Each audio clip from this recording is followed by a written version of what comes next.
Welcome to True Echo, where powerful stories echo through reality and fiction, revealing courage where the world least expects it.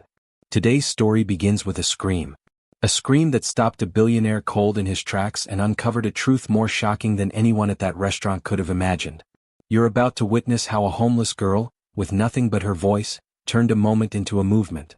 My name is Ethan Vance.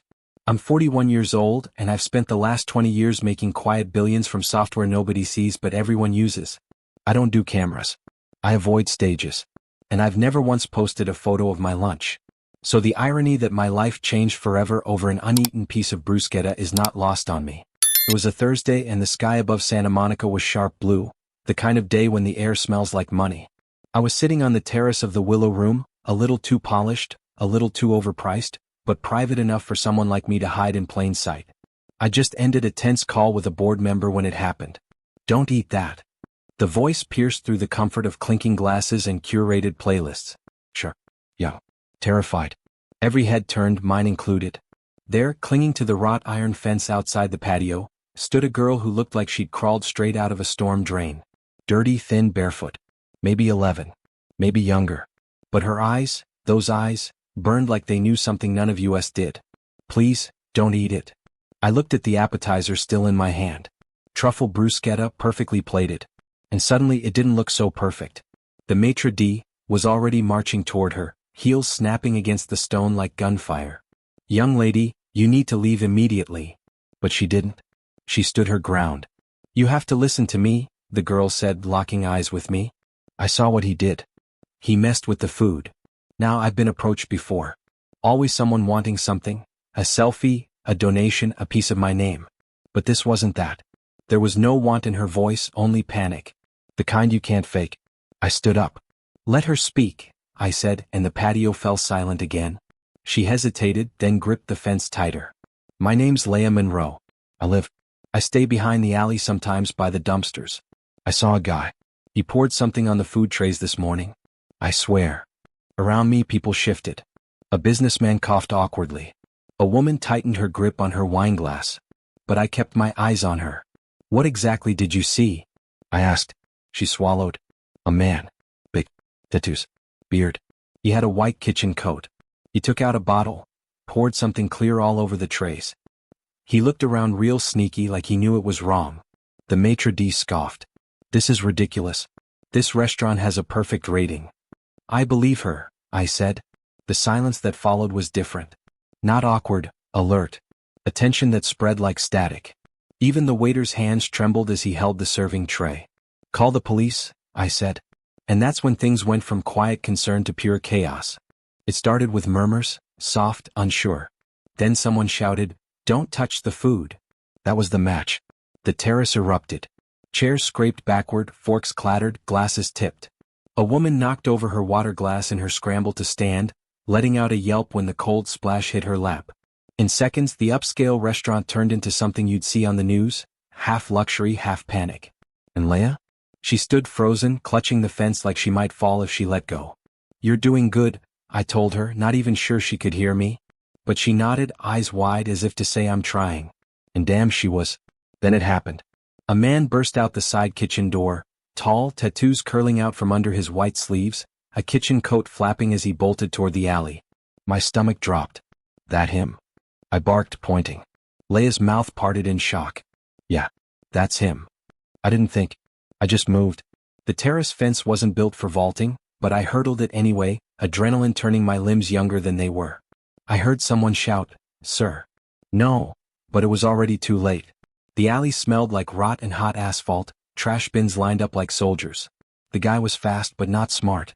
He ducked behind a dumpster. Bad move. I played soccer in college. I wasn't what I used to be, but I could still read a run.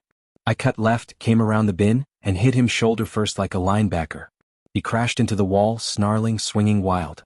One swing grazed my jaw. It stung. The second I ducked. I grabbed his wrist, twisted hard, and something fell from his hand. A bottle. Clear. Squeeze top. Like the ones used for oils in upscale kitchens. Only this one stank of chemicals. 2 police officers rounded the corner seconds later, guns drawn, shouting commands. Down. Now. The man dropped like a sack of bricks. I stepped back, panting, heart pounding, letting the cops swarm him. One officer turned to me. "You okay, sir?" "Fine," I managed. "But you need to talk to a girl back there. She's the reason this didn't get worse." The officer gave a nod and spoke into his shoulder mic. I followed them back, shaking, a little blood on my collarbone where his ring had scratched me. I didn't care. Because when I got back to the terrace, Laya was still there. Still gripping the fence. Still scared. And the restaurant? It looked like a war zone. Plates half-eaten. Napkins soaked in spilled wine. Diners had either fled or stood around looking stunned, ashamed they hadn't done anything. But I knew who had done something. Laya.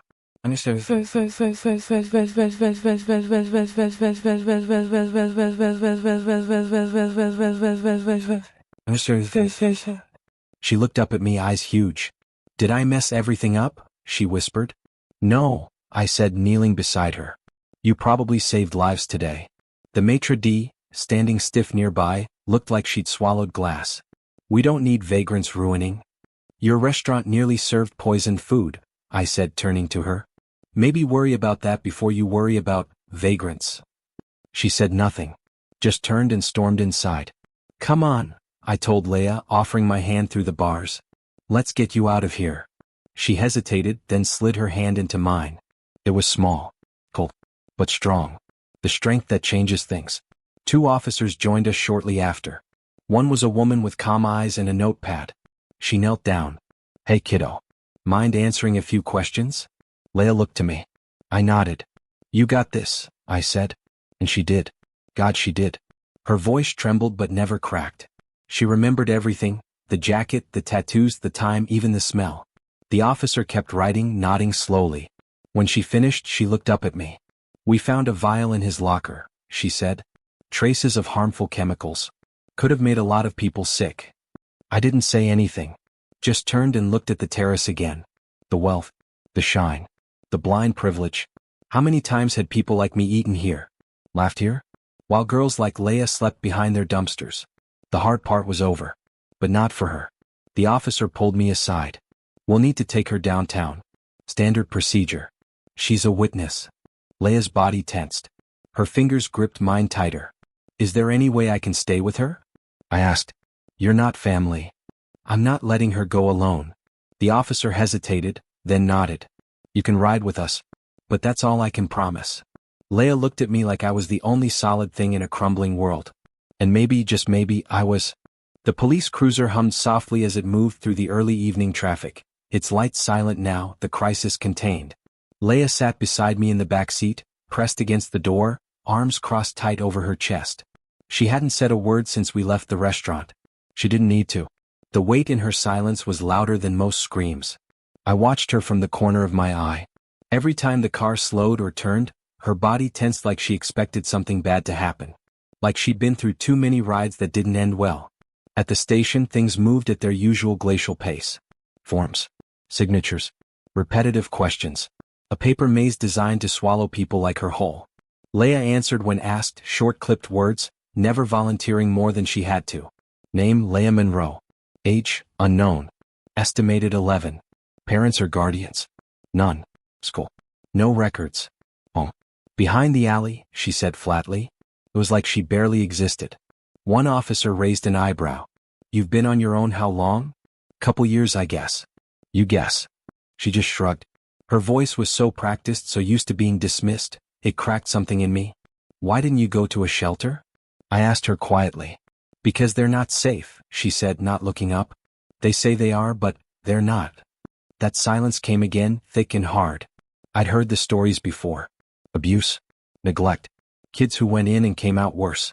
I'd donated to causes, signed checks, attended galas for underfunded programs. But I'd never looked a child in the eye who had lived that truth. Until now. The detective who eventually stepped into the room looked exhausted. He thumbed through a thin folder, thinner than it should have been, and looked at Laya. You're free to go, he said. Her head lifted slightly. Go where? She asked, her voice small. He glanced at me like it was my job to answer. We can place her in a temporary shelter, he offered. Tonight. Maybe a foster program will take her by morning. Her shoulders sagged, not in relief. In defeat. The kind that only comes from knowing what shelter really means. That was the moment I decided. I'll take her, I said louder than I meant to. The detective blinked. Sir, it's not that simple. Then tell me how to make it simple. I didn't care how long it took, what hoops I had to jump through, what background checks they needed. I wasn't leaving that station without her. Not after today. Not after what she did. They made calls, ran my name, pulled my records, confirmed my income, my address, my everything. For the first time, my net worth actually did something that mattered. When the clock finally hit 9 p.m., they printed the paperwork. Temporary custody. It wasn't permanent. It came with rules, inspections, court dates, and legal strings long enough to strangle a lesser man. But for her, it meant one thing. She wasn't alone anymore. We walked out into the night like survivors from two different wars. The city buzzed around us, honking cars, streetlights flickering, the scent of salt and hot pavement. Laya looked up at me with a squint. Where are we going? She asked. I smiled. Dinner.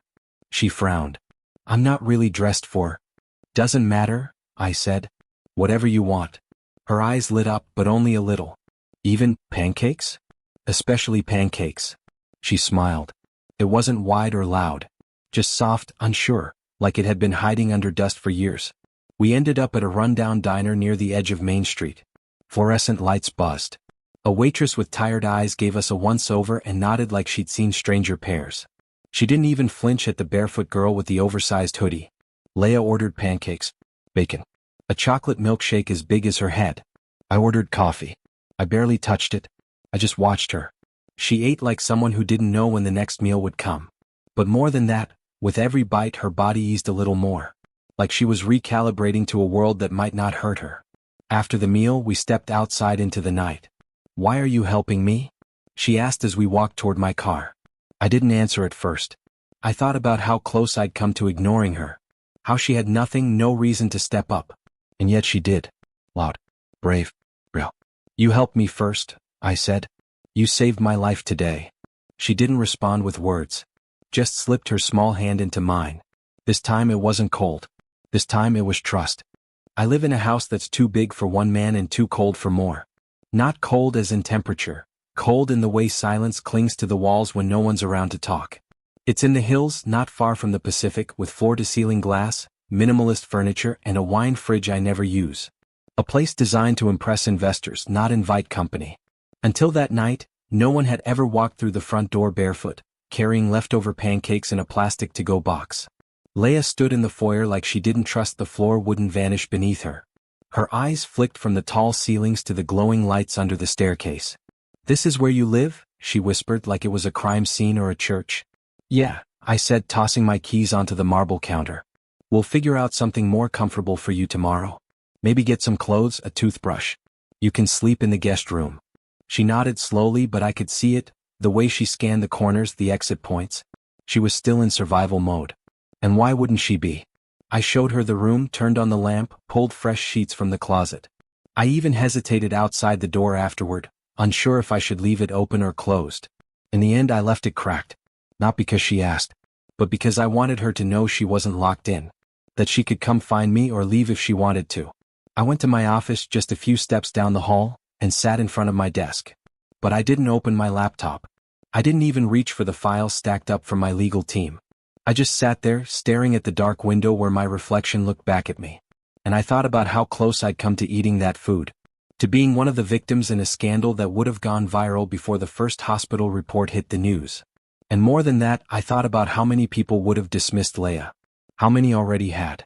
A kid with no shoes. No documents. No name in the system. She wasn't a girl to most people. She was a glitch.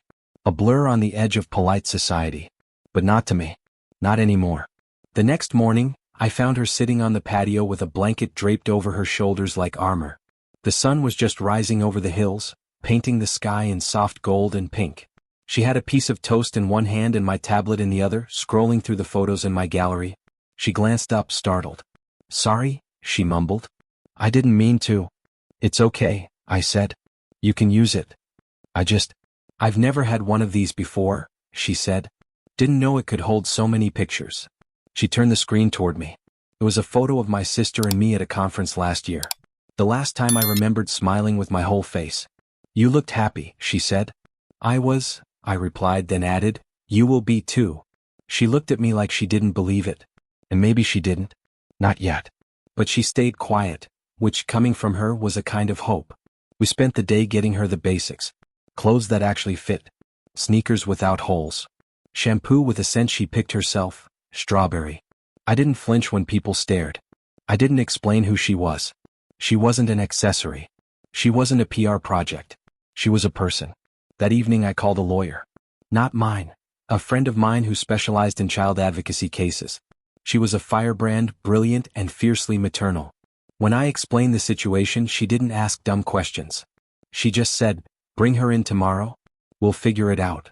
That night, after a dinner she helped me cook, grilled cheese, her idea, she looked up from her plate. "Do you think they'll make me leave?" I set my fork down. "I don't know what the system will say, but I know what I'll fight for." She didn't respond for a long moment. Then she whispered, "What if I mess it up?" I reached across the table and gently tapped the side of her glass. "Then we clean it up together." She blinked fast like she wasn't used to that answer. Then she smiled and this one reached her eyes. But peace, I've learned, never arrives without resistance. The next morning brought news. Bad news. The man who tampered with the food? He had a lawyer. A sleazy one. And he was already spinning a new story, that he was set up. That he didn't touch the food. That it was a prank. That the girl was lying for attention. Suddenly, Laya wasn't just a brave witness. She was a target. And in just 48 hours, the quiet life I had built was unraveling in the public eye. I never used to answer unknown numbers. But that week I stopped screening my calls. The media found out about what happened at the Willow Room. First it was a local blog. Then a morning radio show. Then national headlines. Within days there were whispers of the bruschetta incident, in every outlet from BuzzFeed to Bloomberg. But the spotlight didn't land on me. It landed on her. A barefoot girl at a fence. A child with no birth certificate. A hero with no home. Laya became a headline, "Homeless Girl Saves Diners from Alleged Food Poisoning Plot." She hated it. Every camera that followed us from my driveway to the grocery store made her flinch. Every boom mic made her shrink back. She never said it, but I saw it in her hunched shoulders, the way she avoided mirrors like they might betray her. "I didn't want this," she said one night, curled up on the couch with my hoodie swallowing her whole. "I just wanted someone to listen." I sat beside her, handed her a mug of hot chocolate. "Sometimes," I said, "the world doesn't listen until it's forced to." The man she accused, a line cook named Reggie Powers, had a record. Assault. Petty theft. A dismissed battery charge.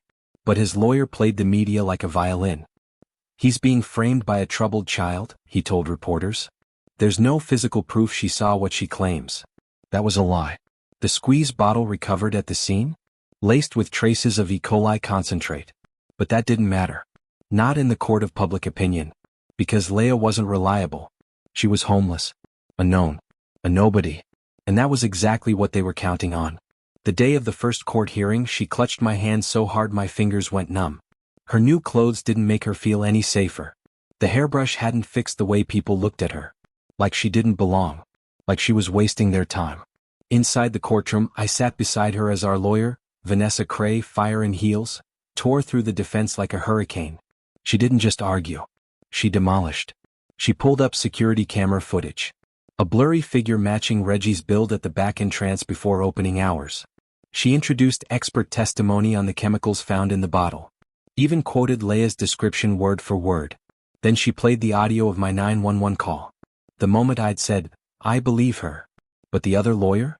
He smirked the whole time. Because he had one card left. "She's not in any system," he told the judge. "No address. No records. No legal guardian. She's a ghost. How can we trust a ghost?" Laya flinched like she'd been slapped. The courtroom was quiet. Even the reporters shifted, waiting. And I stood up. I didn't mean to. I hadn't planned to. But I stood anyway. "She's not a ghost," I said clearly. "She's a child. A brave one. And she's under my care now. So if you're going to insult someone, make sure it's me." The room froze. Even the judge paused, hands folded, eyes thoughtful. After a moment, she banged the gavel. "We will reconvene tomorrow. Until then, Miss Monroe remains under temporary guardianship. This court thanks her for her courage." The room exhaled. Outside, the cameras came again. I shielded Laya with my arm as best I could, but someone shouted, "Why did you take her in?" And I turned. "She saved lives." What have you done lately? I snapped. That went viral too. That night as I tucked her in, something I never thought I'd do in my life, Laya whispered, "You know they won't believe me, right?" I sat beside the bed, her hand in mine. "They already do," I said. "They just haven't realized it yet." She blinked at me. "You're weird," she said. "Rich people usually are," I smiled. She laughed. The kind of laugh that meant she forgot, just for a second, how scary the world could be. I stayed there until she fell asleep. And I made a silent promise. If no one else would fight for her, I would. By the end of the week, the courtroom wasn't the only battlefield. Child Protective Services knocked on my door early Friday morning. 2 agents. Clipboards. Pasted on smiles. The kind that say, "We're here to help, unless you don't cooperate." Laya was eating cereal when they arrived, cinnamon squares drowning in milk. She saw the suits through the window and her spoon clattered against the bowl. "Do I have to go with them?" she asked, voice thin. "No," I said firmly. "You're not going anywhere." But it wasn't that simple. The agents stepped inside, flashing their IDs like weapons. "We've received several inquiries," the lead woman said. "We're here to assess the child's safety." "She has a name," I replied. "It's Laya." The agent's smile twitched. "We're aware. But Mr. Vance, you're not a certified guardian and she's under court-approved temporary custody." "Yes, which is temporary. We're here to determine next steps." I knew what that meant. They were here to take her. I made them wait in the living room while I called Vanessa, our lawyer. "They have no right to remove her without a court order," she snapped over the phone. "If they try anything, stall. I'll be there in 30 minutes. I returned to the living room, leaned against the mantel. "She stays until the hearing," I said. "You're welcome to observe. Interview. But she doesn't leave with you." The agents exchanged a glance. The woman nodded stiffly. "Very well. We'll speak with the child, privately." "No," I said, stepping forward. "Not without her lawyer or mine present." That cracked the mask. The man sighed, exasperated. "Mr. Vance, this is standard protocol. No. You want to speak to her, you do it by the book. Or you can talk to the press about why you tried to separate a child from the only person she trusts right now." The man looked like he wanted to argue. But he didn't. Vanessa arrived 15 minutes later like a storm in heels, flanked by a young associate carrying a thick binder. She waved off the agents like they were mosquitoes. "Let's get one thing straight," she said. "This girl isn't some pawn in your bureaucracy. She's a witness in an active investigation, and she's safer here than anywhere else." And then she pulled out the real card. "The prosecution intends to call Laya as their star witness. If you move her and she disappears into the system, you tank your own case." The agents went silent. Game. Set. Match. That afternoon, Laya and I sat on the back deck. She swung her legs over the lounge chair, face tilted toward the sun. "You ever have parents?" she asked suddenly. "I did," I said. "They died a few years apart. I was already grown." She nodded. "Mine left, I think. Or died. I don't really know. It was a long time ago." I didn't know what to say to that. So I didn't say anything. She turned to look at me. "Do you think people are born bad?" "No," I said. "But I think they get really good at pretending they don't see." She nodded. "That's what hurts the most. When they look away." And just like that, I realized, this girl had more wisdom in her 11 years than most people gain in a lifetime. By the time the final hearing came around, the courtroom was packed. Reporters, lawyers, curious citizens. Everyone wanted to see how it ended. The judge called the room to order, her voice steady. "Today's hearing is not about guilt or innocence. That's for the criminal court to decide. Today, we're here to determine the long-term guardianship of Laya Monroe." The room quieted. Laya sat beside me in her navy sweater and new jeans. Her shoes were tied tight. Her hands trembled, but her chin was lifted. The prosecutor spoke first, praising her bravery. Then Vanessa stood, delivering a speech I'll never forget. "She risked everything to save people she didn't know," she said. "She stopped a crime in progress, spoke up when no one else would, and trusted a stranger when she had every reason not to. That stranger became her protector. Her home. Mr. Vance is not related to her by blood. But everything else that matters? He's already been." I felt Laya glance up at me. Then came Reggie's lawyer. He tried, of course, slandered her name, mocked her past, painted her as a con artist. The judge raised a hand. "I've heard enough," she said. Everyone held their breath. "I've reviewed the facts. I've seen the footage. And I've looked into Mr. Vance's qualifications and character." She turned to Laya. Miss Monroe, do you want to stay with Mr. Vance? Laya didn't blink. Yes. The gavel came down. Then so be it. In the hallway after the ruling, Laya wrapped her arms around my waist. Tight. Like she never planned to let go. Does this mean I get to stay? She asked. For good, I said. Her face pressed into my side. You're not going to disappear, are you? No, I whispered. And neither are you. 6 months later, the headlines faded.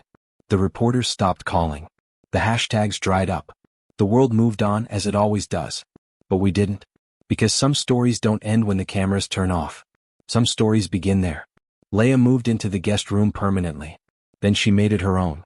Posters on the walls, books on the floor, a telescope by the window because the sky feels safer than people. She started school again, a small private academy that owed me a favor. It wasn't easy. She was behind. She got frustrated. She walked out of class twice in the first week. But she always came back. She had a therapist now. A tutor. A dentist who gave her free braces because his wife had read about her in the Times. People came out of nowhere wanting to help, not because of me but because of her. Because her story wasn't one of tragedy. It was one of survival. And not the kind you watch from afar, the kind that makes you look in the mirror and ask yourself what you would have done. One night in December, I found her on the patio again. Wrapped in a blanket, sipping cocoa, staring at the stars. She didn't look like a kid from an alley anymore. But she didn't look like the other girls her age either. She looked like someone who'd been through 100 winters in 1 year, and learned how to build a fire from the frost. You ever think about that day? She asked. Which one? The fence. The scream. All the time, I said. I almost didn't yell, she whispered. I thought, what's the point? Nobody listens. I'm glad you did. She looked up at me. You changed my life. No, I said. You changed mine. I never planned on becoming a parent. But I learned quickly that being one isn't about biology. It's about choice. Choosing to stay. Choosing to show up. Choosing to listen when no one else will. Laya gave me more than a reason to care, she gave me a second chance. At love. At meaning. At showing the world that power isn't money or followers or fame. Sometimes power is a little girl shouting don't eat that. Through a fence while everyone else looks away. And maybe, just maybe, that's what the world needs more of. Not louder voices. Just braver ones. In a world where most walk past what they don't want to see, one child stopped and screamed. And that scream became the turning point in 2 lives that were never supposed to meet. Laya didn't save the world. She saved 1 life. But sometimes that's where everything begins. Let this story remind us, courage doesn't wear suits. It wears torn sneakers and speaks through fear. If this story moved you, subscribe to True Echo for more real, powerful stories that reflect the best and worst in us. Share this video, drop a comment about the moment that touched you most, and never forget, you could be someone's reason to believe again.